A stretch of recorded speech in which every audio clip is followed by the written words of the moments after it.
Hello സാറേ, എനിക്കൊരു hybrid information pass ചെയ്യാനുണ്ട്. സാറേ, ഞാനൊരു പ്രമുഖ സംവിധായകൻ്റെ അടുത്ത് കഥ പറയാൻ വന്നതാണ്. പുള്ളിയും പുള്ളിയുടെ കൂട്ടുകാരും കൂടി മറ്റേ ഹൈബ്രിഡ് സാധനം വലിച്ചു കയറ്റിക്കൊണ്ടിരിക്കുക.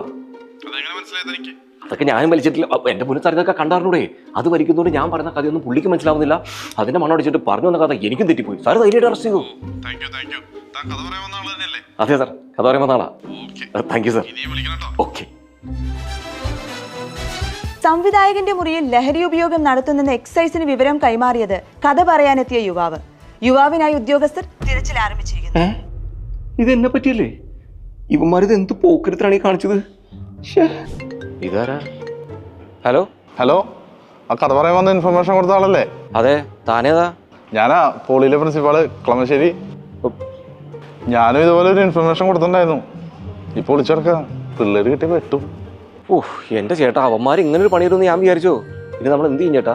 നീയേ ഇങ്ങോട്ട് വാ, നമുക്ക് അതൊക്കെ പറഞ്ഞിരിക്കാം. ആണോ? വരാം. ലഹരിക്കെതിരെ വിവരങ്ങൾ കൈമാറുന്നവരുടെ ഐഡന്റിറ്റി രഹസ്യമായി സൂക്ഷിക്കണമെന്നാണ്. ഇത് പാലിക്കപ്പെടുന്നുണ്ടോ? മാധ്യമങ്ങൾ ഇത്തരത്തിൽ വിവരങ്ങൾ കൈമാറുന്നവരുടെ വിശദാംശങ്ങൾ എക്സ്ക്ലൂസീവായിട്ട് കൊടുക്കുന്നു.